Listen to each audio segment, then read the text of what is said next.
మీ business ఏదైనా మీ ఊర్లో promotion చేయాలంటే అది సుమన్ టీవీతోనే సాధ్యం. ఇప్పుడే సంప్రదించండి. మాజీ మంత్రివర్యులు ఇక్కడికి విచ్చేసి కొన్ని అవాకులు చవాకులు అనేటువంటివి మాట్లాడడం జరిగింది. సో అందులో కొన్ని వాస్తవాలు ఏంటి అంటే ఆయన మాట్లాడినటువంటి మాటల లోపల రైతుల ఆత్మహత్యలు, రైతు బంధు, రైతు బీమా, వాటర్ ప్రాబ్లమ్స్, డెవలప్మెంట్ వర్క్స్, ఇంకా మా లక్ష్మణ్ కుమార్ అన్న గారి గురించి కొన్ని మాటలు మాట్లాడడం జరిగింది. సో వాటి గురించి సవివరంగా వివరించాలనుకుంటున్నాము. ముఖ్యంగా రైతుల ఆత్మహత్యల గురించి ఈ రోజు బీఆర్ఎస్ పార్టీ వాళ్ళు మాట్లాడడం జరుగుతుంది.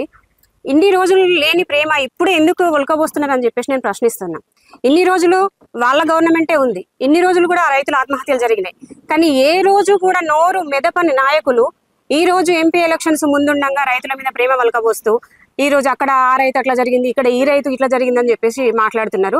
అసలు ఈ గడిచిన ఈ 4 నెలల కాలంలో ఎంతో కొంతమంది వందల రైతులు ఆత్మహత్యలు చేసుకున్నారని చెప్పేసి వాళ్ళు చెప్పడం జరుగుతుంది. ఈ రైతుల ఆత్మహత్యలకు ముఖ్య కారణం ఎవరని చెప్పేసి ఒక్కసారి ఆలోచించాలి మనందరం కూడా. ఎందుకంటే ఒక రైతు ఆత్మహత్య చేసుకున్నాడు అని అంటే ఈ రోజు జరిగిన నష్టానికి రైతు ఆత్మహత్య చేసుకుంటాడా? గడిచిన గత 2 దఫాలుగా కూడా ఉన్నది మీ గవర్నమెంటే కదా. అంటే ఆ రైతుకు దఫాలుగా పడుతున్నటువంటి నష్టం భరించలేక ఒక రైతు ఆత్మహత్య చేసుకుంటాడు. ఇప్పటికే వచ్చిన నష్టానికి ఏ రైతు కూడా ఆత్మహత్య చేసుకోవడం చెప్పేసి స్పష్టంగా చెప్తున్నాము. ఇంకా బీఆర్ఎస్ పాలనలో మొత్తానికే రైతుల ఆత్మహత్యలు లేనట్టు, తామేదో రైతులను ఉద్ధరిస్తున్నట్టు ఈరోజు ఇక్కడ పెద్ద పెద్ద మాటలు మాట్లాడుతున్న నాయకులందరికీ కూడా ఒకటే ప్రశ్న నేను ప్రశ్నిస్తున్నా. మీ గవర్నమెంట్ అధికారంలో ఉన్నప్పుడు ఏ రైతు కూడా ఆత్మహత్య చేసుకోలేదా? ఒక్కసారి మీ మనస్సాక్షిని ప్రశ్నించుకోండి.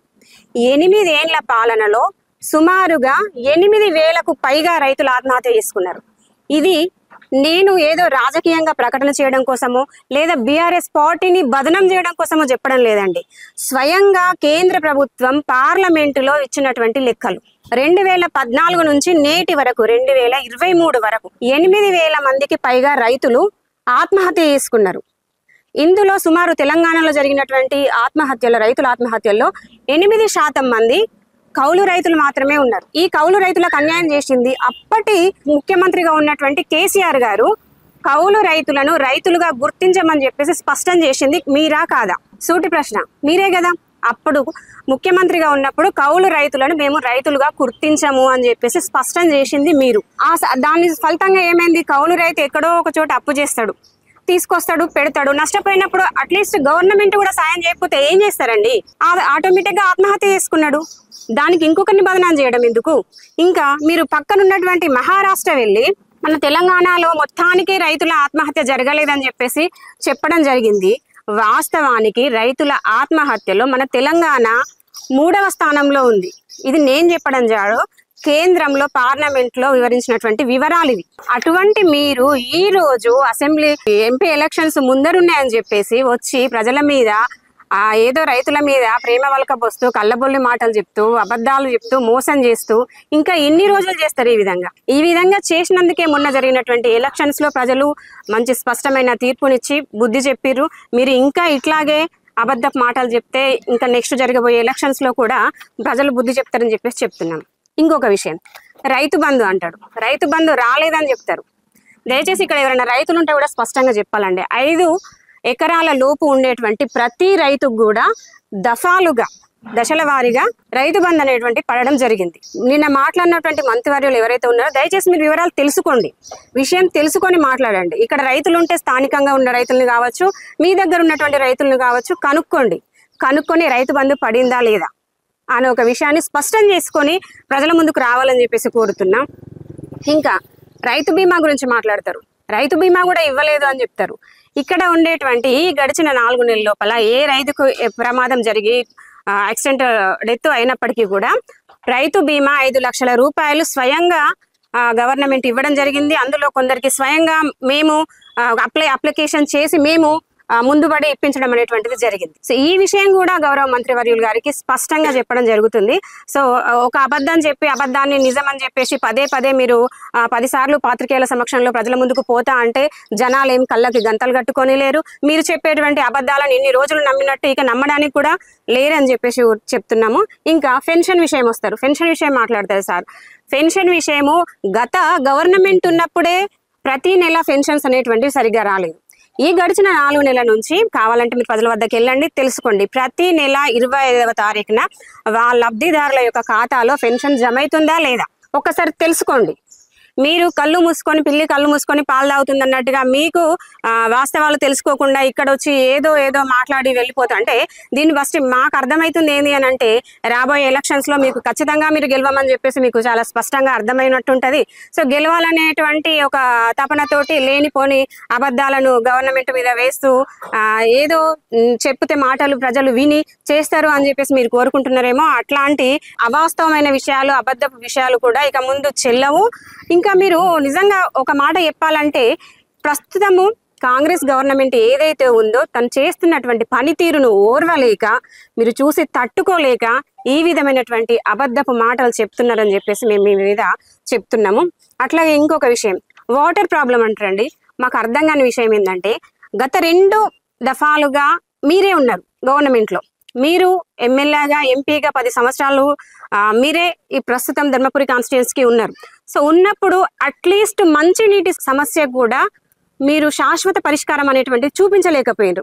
అట్లాంటి మీరు ఈ రోజు మంచినీటి ఇవ్వలేని పరిస్థితిలో గవర్నమెంట్ ఉంది, లేకపోతే రైతులకు నీళ్ళు ఇవ్వలేని పరిస్థితిలో ఉంది, ఇంకేదో అని చెప్తారు. ఇన్ని రోజులు మీరు ఏం చేసిర్రు? కోట్ల రూపాయలు వెచ్చించిండ్రు. మేము ఎలక్ట్ అయిన ఈ 4 years లో ప్రతి సంవత్సరం కూడా ఇదే సమస్య. సమ్మర్ వచ్చిందంటే వాటర్ ప్రాబ్లం వస్తాయి. ఇక్కడ ఉండేటువంటి స్థానికులు బిందెలు పట్టుకోవడం, రోడ్లకి ఎక్కడం ఇదే జరుగుతుంది. మేము చాలా సందర్భాల్లో దీనికి ఒక పరిష్కారం, శాశ్వతమైన పరిష్కారం చూపించండి అని చెప్పేసి అప్పుడు ఉండేటువంటి కలెక్టర్స్ కావచ్చు, అడిషనల్ కలెక్టర్స్ కావచ్చు, వాళ్ళకు ఒకటి ఇవ్వడం జరిగింది మా తరఫున వినతి పత్రం. అట్లాగే ఇక్కడ ఉండేటువంటి మీకు కూడా మీరు వచ్చిన సందర్భాల్లో కూడా మాకు సందర్భం వచ్చిన ప్రతి సందర్భంలో కూడా ఇక్కడ ఉండేటువంటి ప్రజలకు, స్థానిక ప్రజలకు మంచినీటి సమస్య పరిష్కారం, శాశ్వత పరిష్కారం చూపించండి అని చెప్పేసి చాలా సార్లు మీకు విన్నవించుకోవడం జరిగింది. కానీ ఏం చేసిర్రు మీరు? ఆ రోజు ఏమీ చేయలేదు. ఈవెన్ లాస్ట్ ఇయర్ కూడా మీరు చెప్తే పట్టించుకోవట్లేదు, ప్రాబ్లం అవుతుందని చెప్పేసి స్థానిక కౌన్సిలర్లమైన మేము 4 కూడా కలిసి తెలంగాణ తల్లి విగ్రహానికి గోదావరి నుంచి నీళ్లు తీసుకొచ్చి ఆమెకు అభిషేకం చేసి ఇకనైనా మాకు మంచినీటి సమస్యకు శాశ్వత పరిష్కారం దొరుకుతుందని చెప్పేసి కోరుకుంటున్నామని చెప్పేసి ఆ రోజు అక్కడంతా గొడవ చేయడం జరిగింది. ఈవెన్ అప్పటికీ కూడా మీరేం స్పందించకపోగా ఈ రోజు వచ్చి మా గవర్నమెంట్ ఉన్నప్పుడు ఎక్కడ కూడా ఏ రోజు కూడా మంచినీటి సమస్య లేదు, మేము చాలా సుభిక్షంగా రైతులు ఉండే అంటే సుభిక్షంగా మీరు పరిపాలన చేసినట్లయితే ఈ 8,000 మంది రైతుల ఆత్మహత్యలు ఎట్లా జరుగుతాయి? సుభిక్షంగా మీరు పరిపాలన చేసినట్లయితే జనాలు మంచినీటి కోసం రోడ్డు మీదకి ఎందుకు ఎక్కుతారు? ఇట్లాంటి ఆలోచనలు మరి మీరు ఎందుకు ఇంత అబద్ధపు మాటలు మాట్లాడుతున్నారో మాకు అర్థం కావట్లేదు. ఇంకా సరే ఇన్ని రోజులు మీరు ఉన్నారు, ఏ వార్డుకైనా సరే ఒక ప్రాబ్లం మిషన్ భగీరథ పనులు అని చెప్పేసి మొదలు పెట్టారు. అవి ఇంకా కంప్లీట్ కాకముందే కంప్లీషన్ లెటర్ ఇచ్చేసారు, లబ్ధిదారులు లబ్ధి పొందేసారు, అన్నీ అయింది. కానీ జనాలకు మాత్రము ఎక్కడ ఏ వార్డులో, మనం చుట్టుపక్కల ఊర్లు వదిలిపెట్టండి, మనం అట్లీస్ట్ ఒక ధర్మపురి పట్టణాన్ని తీసుకున్నట్లయితే ఏ వార్డులు, ఇక్కడ మనందరికి కూడా తెలుసు, ఏ వార్డులో కూడా 100% మిషన్ భగీరథ వర్క్ అనేటువంటిది కంప్లీట్ కాలేదు. ఆ విషయము మాజీ మంత్రివర్యుల దృష్టికి చాలా సార్లు తీసుకెళ్ళినాం, ఇక్కడ ఉండేటువంటి నాయకుల దృష్టికి తీసుకెళ్ళినాం, చాలా మంది దృష్టికి తీసుకెళ్ళినాం. పరిష్కారం జరిగిందా? జరగలేదు. ఎక్కడ వేసిన గొంగలు అక్కడే అన్నట్టు ఎక్కడి పనులు అక్కడే ఉన్నాయి. ఇంకా ఇప్పటికీ కూడా మిషన్ భగీరథ పేరిట ప్రతి వార్డ్ లో పైప్ లైన్ల కోసమని, వేసిన వాటికి నల్లాలు ఫిట్ చేయడం కోసమని, నల్లాలు పెట్టిన వాటి కోసము వాటర్ రావట్లేదని, ఇలా ప్రతి సందర్భంలో ప్రతి దగ్గర కూడా ప్రతి వార్డ్ లో ప్రాబ్లమే ఉంది. ఇంకా మీరు చేసిన మంచినీటి పరిష్కారం ఎక్కడ ఉంది మాకు అర్థం కావట్లేదు. మీకు కావాలంటే, మీకు అర్థం కాకపోతే, మీకు అన్నీ కూడా కనిపించకపోతే ఒకసారి రండి, ప్రతి వార్డులో తిరగండి, ప్రజల మధ్య తిరగండి, అక్కడ ఉండేటువంటి సమస్యలు ఏందో, వాళ్ళ మంచినీటి సమస్యలు ఏందో చెప్తారు. అట్లీస్ట్ బోర్వెల్స్ కూడా వేయలేదు, ఇన్ని కోట్ల ఖర్చు అని చెప్పేసి అంటారు, మిషన్ భగీరథ కోట్లలో ఖర్చు అంటారు, మళ్ళీ 1,50,00,000 రూపాయలు తీసుకొచ్చి చేసినాము అంటారు. అవి నల్లలు వేయకపోగా అట్లీస్ట్ బోర్వెల్స్ కూడా వేయలేదు. ఇప్పుడు మా గవర్నమెంట్ వచ్చాక మేము ఈ గడిచిన 3 నెలల్లో మేము వేసుకున్నాం. ప్రజలు మా దగ్గరికి వస్తుంటే వాళ్ళ బాధ చూడలేక బోర్వెల్స్ అనేవి మేము వేసినాం. మీరు వేసిన ఏందో, మీరు చేసినటువంటి వాటర్ ప్రాబ్లం గురించి, సమస్య పరిష్కారం గురించి మీరు చేసింది ఏందో ఒకసారి స్పష్టంగా స్థానిక ఉన్నటువంటి బీఆర్ఎస్ నాయకులు కావచ్చు, మీరు కావచ్చు, ఒక్కసారి మీ కనులు ఉండేటువంటి గంతలన్నీ తీసేసి వార్డులో తిరిగి చూసి మాట్లాడాలని చెప్పేసి కోరుకుంటున్నా. ఇంకా మార్కెట్ గురించి మాట్లాడతారు సార్. నేను దాదాపు సుమారు 5 కోట్లు ఖర్చు పెట్టి చేసినాము, ఇంకో 1 కోటి వస్తున్నాయి అభివృద్ధి పనులు. అంత చేసినాం అని చెప్తున్నాం. మనందరికీ కూడా చాలా స్పష్టంగా తెలుసు, మన అంతరాత్మకు తెలుసు, ప్రజలకు తెలుసు. కట్టినటువంటి మార్కెట్ ఏ రోజన్నా అక్కడ ఉండేటువంటి మార్కెట్లో అమ్ముకునేటువంటి కూరగాయలు అమ్ముకునేటువంటి వాళ్ళు వెళ్ళి అమ్ముకుంటున్నారు. అదేదో కిచెన్ బేస్ కట్టినట్టు కడితే ఏ ఒక్క రైతు కానీ అక్కడ వ్యాపారం చేసుకునేటువంటి వ్యాపారులు కానీ ఆ మార్కెట్లో వెళ్ళి కూర్చున్నారు. మీకు మీరు ఒకసారి ప్రశ్న వేసుకోవాలి. మేము ఇంత అభివృద్ధి చేసినామని మాట్లాడుతుంటే మీరు కట్టిన మార్కెట్ ఎందుకు? ప్రజల కోసం కట్టినప్పుడు, ప్రజలే ఉపయోగించుకున్నప్పుడు ఆ నిరుపయోగమైన కట్టడం ఎందుకు? మేము అది కట్టేటప్పుడు కూడా మున్సిపల్లో మాతో డిస్కషన్ చేయకపోయినప్పటికీ కూడా చాలా సందర్భాల్లో మేము సలహాలు సూచనలు మేము చేసినాం. యాజ్ ఏ కౌన్సిలర్స్ గా, ప్రజా ప్రతినిధులుగా మాకు ఆ రైట్ ఉంది, ప్రజలకు ఉపయోగపడే అది ఆస్తి కనుక అది కరెక్ట్ కాదు ఆ వేలో కట్టడం అని చెప్పేసి చాలా సందర్భాల్లో మేము సూచనలు ఇవ్వడం జరిగింది. అయినా కూడా దాన్ని మీరు ఏ రోజు పట్టించుకోలేదు. మీకు నచ్చినట్టుగా మీరు కట్టుకున్నారు. ఈవెన్ పక్కన ఉన్నటువంటి సిరిసిల్ల కావచ్చు, జగిత్యాలు కావచ్చు, ఇక్కడ ఉన్నటువంటి మార్కెట్లను చూపించినాం, మేము ఫోటోగ్రాఫ్స్ కూడా చూపించినాం. అది కట్టే విధానం కరెక్ట్ కాదని చెప్పేసి. అయినా మీరు పట్టించుకోలేదు. కట్టింది ఫిష్ మార్కెట్ అని కట్టిర్రు. ఏ రోజన్నా అక్కడ అమ్మకం కానీ కొనుగోలు కానీ చేయడం జరిగిందా? ఒకసారి తెలుసుకోండి, ప్రజల్లోకి వెళ్ళండి, తెలుసుకోండి అక్కడ ఉన్నటువంటి సమస్యలు, మీరు చేసినటువంటి వ్యయాలకు సరిపడినటువంటి ఉపయోగం ఉందా? ఎన్నో కోట్ల ఖర్చు చేసినాం, కడుతున్నాం అని అంటున్నారు. ఎందుకు ఆ వృధా ప్రయాస, ఆ వృధా ఖర్చు ఎందుకు? సరైన క్రమంలో ఖర్చు పెట్టి ప్రజలకు ఉపయోగపడే విధంగా మీ యొక్క అభివృద్ధి ఉండాలని చెప్పేసి ఆ రోజు మేము చెప్తే మీరు పట్టించుకోలేదు. ఈ రోజు మా మీదకే అన్ని అనవసరమైన నిందలు చెప్పి వేస్తున్నారు. ఇంకా డెవలప్మెంట్ వర్క్స్ అంటున్నారు. మేము ఇచ్చిన ప్రొసీడింగ్స్ అన్ని క్యాన్సిల్ చేస్తున్నారు. కొన్ని టెండర్ అయినాయి, కొన్ని టెండర్ కాలేదు. సో ఇట్లాంటి మాటలన్నీ మాట్లాడిండ్రు. వాస్తవానికి వాళ్ళు ఇచ్చినటువంటి ప్రొసీజర్స్ ఏవైతే ఉన్నాయో చాలా మట్టుకు ఫేక్ ప్రొసీజర్స్ ఇచ్చిర్రు. డిపార్ట్మెంట్లు, అసలు ఏ డిపార్ట్మెంట్ అమౌంట్ లేని డిపార్ట్మెంట్లో మీరు ప్రొసీజర్ ఇస్తే అమౌంట్ ఎవరు ఇస్తారండి? ఎక్కడి నుంచి ఇస్తారు? మీరు ఇచ్చినటువంటి టెండర్ అయినా అంటున్నారు, కొన్ని జరుగుతున్నాయి అంటున్నారు, కొన్ని జరగట్లే అంటున్నారు. మీరు చేసినటువంటి పను డెవలప్మెంట్ యాక్టివిటీస్ కింద రోడ్ వైడనింగ్ అనేటువంటిది చేసిర్రు. ఈ రోడ్ వైడనింగ్ లో మీరు చేసినటువంటి ఏ రోడ్ అయినా, main road especially main roads చేసిర్రు. ఈ గల్లీలలోకి వెళ్తే మాత్రం ఏ వార్డులో కూడా అన్ని గల్లీలలో రోడ్స్ అనేటువంటివి కంప్లీట్ కాలేదు. మీరు చేసినటువంటి ఈ మెయిన్ రోడ్ వైడనింగ్ లో చేసినటువంటి వర్క్, నాణ్యత లేని వర్క్, ఏ ఒక్క రోడ్ కూడా కంప్లీట్ కాలేదు. అన్ని ఇన్కంప్లీట్ వర్క్స్. మీరు రోజు వస్తుంటే పోతుంటే మీకు కనిపిస్తుంటాయి చాలా మందికి కూడా. సో ఏంటి, కట్టిన నెలకో 2 నెలలకో రోడ్డు గుంతలు పడుతుందా? మీరు కట్టిన 6 నెలలలోపు ఒక డ్రైన్ 2 సార్లు కూలిపోతుందా? దానికి ప్రత్యక్ష సాక్షులం మేము, ధర్మపురి ప్రజలు ప్రత్యక్ష సాక్షులు. మీరు దేనికోసం డెవలప్మెంట్ వర్క్స్ చేస్తున్నారు? ఎవరి కోసం చేస్తున్నారు? చేసేది ప్రజల కోసమే అయితే ప్రజలకు ఉపయోగకరంగా ఉండాలి చేసేటువంటి పనులు ఏవైనా ఉంటే. మీరు కట్టిన డ్రైన్ 1కి 2 సార్లు ఎట్లా కూలిపోతుంది? మీరు వేసిన రోడ్లు ఏవైతే ఉన్నాయో 4 నెలలు కాకముందే గుంతలు ఎందుకు పడతాయి? మీకు ప్రజల మీద అంత ప్రేమ ఉంటే, మీరు ప్రజల మీద మంచి కోరుకునే వారైతే మీరు స్వయంగా ఉండి పర్యవేక్షించనుంటారు, నాణ్యమైన వర్క్ చేయించనుంటారు. ఎవరికి నష్టం? ఆ గుంతలలో పడే యాక్సిడెంట్లు అవుతున్నాయి. మీరు కట్టిన కట్టడాల వల్ల యాక్సిడెంట్స్ సేపు కొన్ని ప్రాణాలు కోల్పోతున్నారు. ఎవరి కోసం ఈ డెవలప్మెంట్ వర్క్స్? ఇంకా మేము ఆపేసినామంటున్నాం. దయచేసి మొన్న కేటీఆర్ గారు వచ్చినప్పుడు 25 crores ఏమో అనౌన్స్ ఇచ్చారని చెప్పేసి చెప్తున్నారు కదా. మేము ఈ సందర్భంగా మేము పత్రికాముఖంగా కోరుతున్నది ఏంటి అంటే, ఏ డిపార్ట్మెంట్ కి ఆ 25 crores ఇచ్చారో మాకు దయచేసి తెలియజెప్పండి.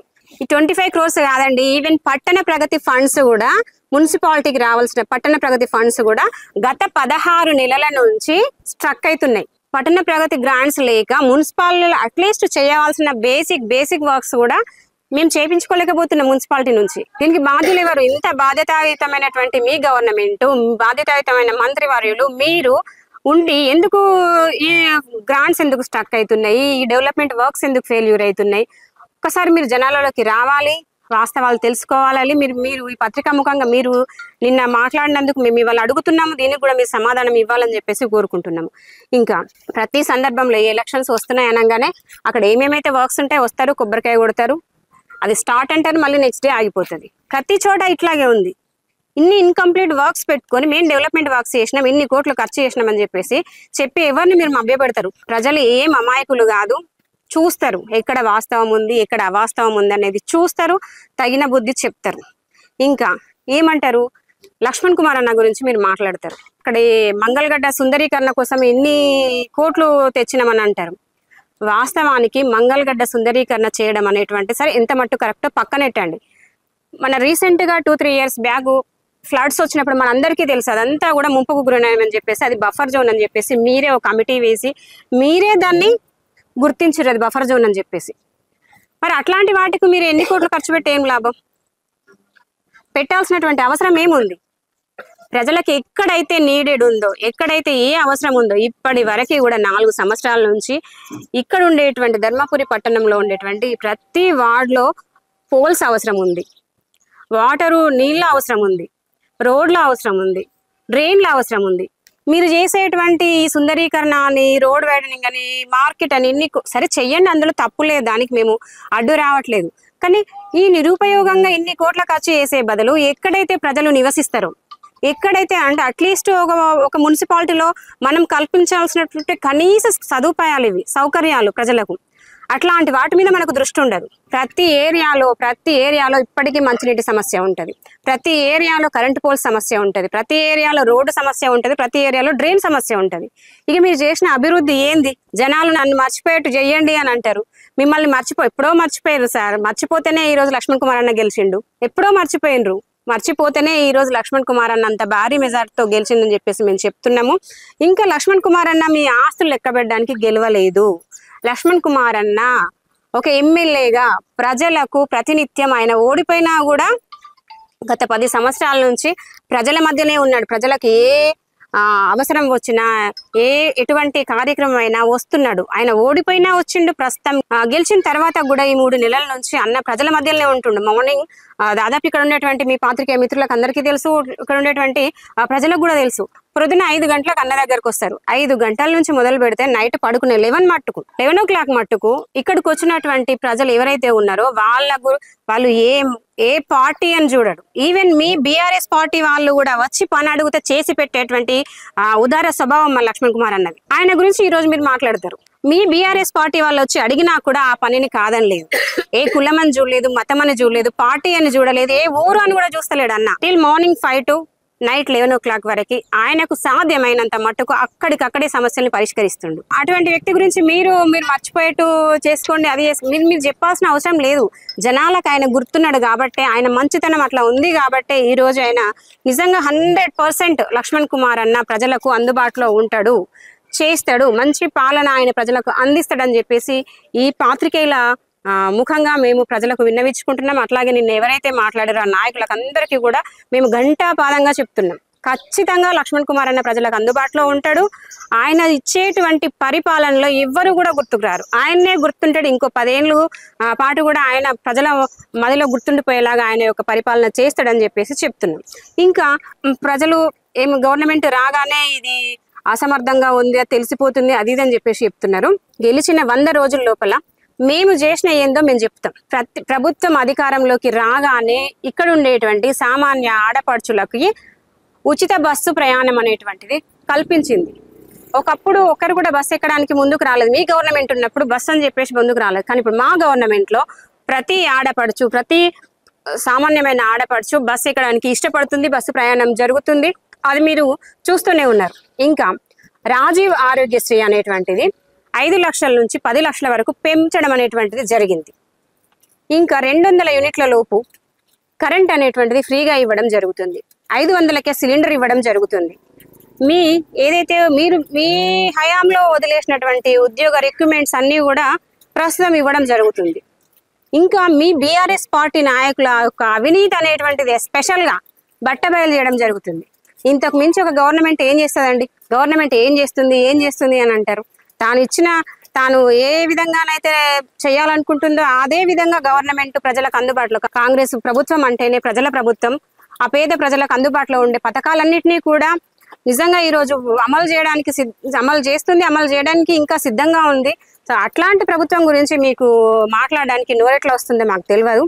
అట్లాగే అసెంబ్లీ ఇప్పుడు ప్రస్తుతానికి ఏదైతే రానున్నటువంటి ఎంపీ ఎలక్షన్స్ ఉన్నాయో ఆ ఎంపీ ఎలక్షన్ దృష్టిలో పెట్టుకొని మీరు చేసినటువంటి ఈ అబద్ధాలు కానీ, అబద్ధపు మాటలు కానీ, మోసాలు కానీ ఇవన్నీ కూడా ప్రజలు గమనిస్తున్నారు. వచ్చే పార్లమెంట్ ఎలక్షన్స్లో పెద్దపల్లి పార్లమెంట్ తరఫున పోటీ చేస్తున్నటువంటి మా వంశీ గారిని భారీ మెజార్టీతోటి ప్రజలు గెలిపిస్తారు. నాకు తెలిసి మీకు స్పష్టంగా ఈ పార్టీకి అర్థమైపోయి ఉంటుంది ఈ ఎలక్షన్స్లో మేము గెలవమని చెప్పేసి. అందుకే మీరు కొంచెం అదో రకంగా ఉండి ఈ విధమైన మాట్లాడిర్రు.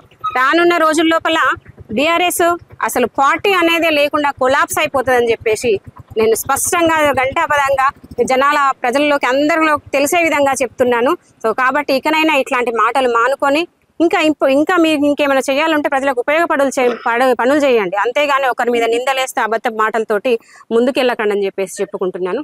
Thank you. అధికార పక్షంలో ఉన్నారు. అవును, ఇప్పుడు వాళ్ళు ప్రధానంగా ప్రతి విమర్శ చేస్తారు. ఒకటి రైతుల విషయంలో, సాగునీటి విషయం, తర్వాత కూడా తాగునీటి విషయం. దాని పరంగా మీరు ఏ రకంగా ప్రజలకు భరోసా ఇస్తారు, రైతులకు ఏ రకంగా భరోసా? అవునండి, ఇప్పుడు గత ప్రభుత్వంలో ఉన్నప్పుడు ఏదైతే మన ప్రకృతి వైపరీత్యాలు అంటే ఇప్పుడు వడగండ్ల వాన వచ్చినప్పుడు కొంతమంది రైతులు నష్టపోయారు. బీఆర్ఎస్ పార్టీ గవర్నమెంట్ ఏం చేసిందండి? ఇప్పుడున్న గవర్నమెంట్ ఇవ్వడానికి సిద్ధమవుతుంది 10,000 రూపాయలు. ఆ విషయం మనందరికి తెలిసిందే. ఇప్పుడు వాస్తవానికి ప్రకృతి వైపరీత్యాలకు మనం ఎవరం బాధ్యులు కాదు. విపరీతమైన ఎండలు కొడుతున్న సందర్భంగా నీళ్ళు ఎండుకపోద్దా ఆ సోర్స్కి మన బాధ్యత వహిస్తామా? సో దానికి ఏదో పరిష్కారం గవర్నమెంట్ చేస్తుంది, చేయడానికి ముందుకు వస్తున్నది కదా గవర్నమెంట్. రైతుకు కంపల్సరీగా భరోసా ఇస్తుంది. ఆ ప్రభుత్వం ఇవ్వని భరోసా ఏదో ఈ ప్రభుత్వం ఇచ్చి అట్లీస్ట్ ఆ 10,000 రూపాయలైనా రైతుకు సాయం చేయడానికి ముందుకు వస్తుంది, చేస్తుంది, ఖచ్చితంగా రైతుల్ని ఆదుకుంటుందని చెప్పేసి స్పష్టం. తాగునీటి గురించి కూడా ఈ ఏవైతే రోళ్లవాగు ప్రాజెక్ట్ ఉందో దాన్ని వాళ్ళు విస్మయించారు. గత ప్రభుత్వంలో బీఆర్ఎస్ పార్టీ గవర్నమెంట్ విమర్శించింది. కానీ ఈ రోళ్లవాగు ప్రాజెక్టు కావచ్చు, ఈ మిషన్ భగీరథ కావచ్చు, ఇంకా ఇక్కడ ఉన్నటువంటి బోల్సిరు అంటే ఒకదాని తర్వాత ఒకటి ఆల్టర్నేట్గా మేము ప్రస్తుతానికి ఆల్టర్నేట్ చేసుకుంటూ ఇప్పటి వరకు ఈ సమ్మర్ స్టార్ట్ అయిన నుంచి ఇప్పటి వరకు కూడా ఇబ్బంది రాకుండా ప్రజలకు చూసుకుంటున్నాం. ఇక ముందు కూడా అదే విధంగా చూస్తామని చెప్పేసి హామీ ఇస్తున్నాం. ఒకటి కాకపోతే ఒకటి, ఇప్పుడు రోళ్లవాగు ప్రాజెక్టు కావచ్చు, ఇక్కడ ఉండేటువంటి బోల్సిరిది కావచ్చు, మన మిషన్ భగీరథ పనులు, ఇంకా కొన్ని పనులు ఏవైతే ఉన్నాయో అవి కంప్లీట్ కాలేదు. సో వీలైనంత తొందరలో కంప్లీట్ చేసి ప్రజలకు తాగునీరు, రైతులకు సాగునీరు అందించే ప్రయత్నం ఖచ్చితంగా చేస్తామని చెప్పేసి చెప్తున్నాం. ఈ సందర్భంగా ఏంటంటే ఈ సమ్మర్ లో ఏదైతే వాటర్ ప్రాబ్లం ధర్మపూర్ లో వస్తుందో, సో ఇటువంటి ప్రాబ్లము రాకూడదని చెప్పేసి దాదాపు 71 లక్ష రూపాయలు కలెక్టర్ త్రోలో శాంక్షన్ చేపించి అన్న మిషన్ భగీరథ పనులు, లక్ష్మణ్ కుమార్ అన్న గారు మిషన్ భగీరథ పనులు అనేటువంటి మళ్ళీ రిజిస్టార్ట్ చేయించారు. అట్లాగే గ్రామాలలో కూడా బోర్వెల్స్ అనేటువంటివి వేయడం జరుగుతుంది. ఇది మేము ఈ 3 నెలల్లో మేము చేసినాయి గవర్నమెంట్ తరఫున.